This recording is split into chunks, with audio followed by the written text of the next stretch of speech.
If you've seen the Batman trailer, The hell are you supposed to be?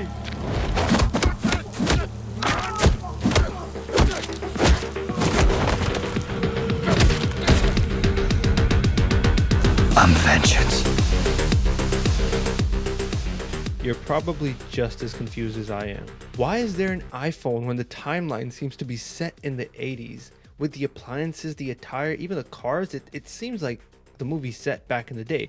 On top of that, we have a scene where Batman is wearing a stitched leather mask. Now, I've seen every Batman movie and played every single game, and when I saw this trailer, I was absolutely lost. So after hours of research, I've broken everything down into 3 key pieces, so that when you go to watch the movie, you'll be able to understand everything that's going on. Before we even get into the 3 key pieces, it's important to understand that the storyline of this movie is not a continuation of any previous movies. According to Games Radar, this movie is inspired by 4 key comics, which are The Long Halloween, Ego and Other Trails, Year One, and Dark Victory. Now, if you've read all those comics already, this will be a complete waste of your time, so just hit the like button and move on. But if you haven't read those 4 comics, they play a key role in the storyline setup of this new Batman movie. However, I am not going to break each comic down here. I am actually more interested in understanding the trailer, which brings me to the 3 key pieces. Number 1, the timeline of this movie. So as much as it seems that this movie may be set in the early days, there's actually no real dates that this movie is set on. That's why you see a mixture of old cars but new technology. It's the dark, gritty vibe that gives us a feeling of as though the movie is set in the early 80s or 90s. But in reality, there's actually no specific date. Why? Because this movie is an adaptation of multiple comics and in and of itself is almost a new story.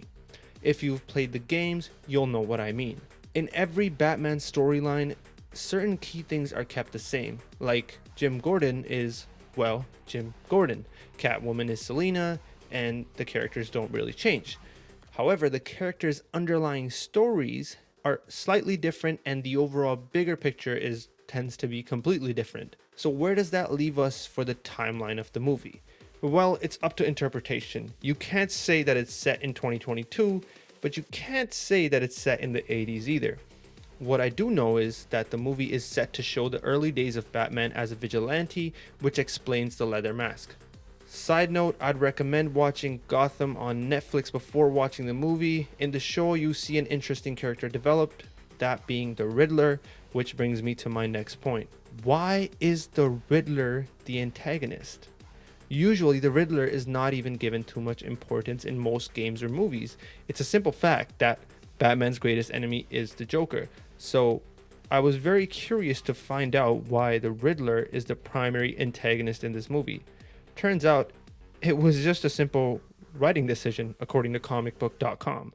On top of that, the Riddler is modeled after a real-life serial killer who's the Zodiac Killer. Now, the story of the Zodiac Killer is quite interesting. The Zodiac Killer was a murderer who went on to kill 37 people in San Francisco Bay Area and is yet to be found. Now, this is juicy. You see, the Riddler is supposed to be this insanely cunning murderer who plays with the minds of the people who try to catch him. Being modeled after the Zodiac Killer, the Riddler is going to be a very interesting antagonist.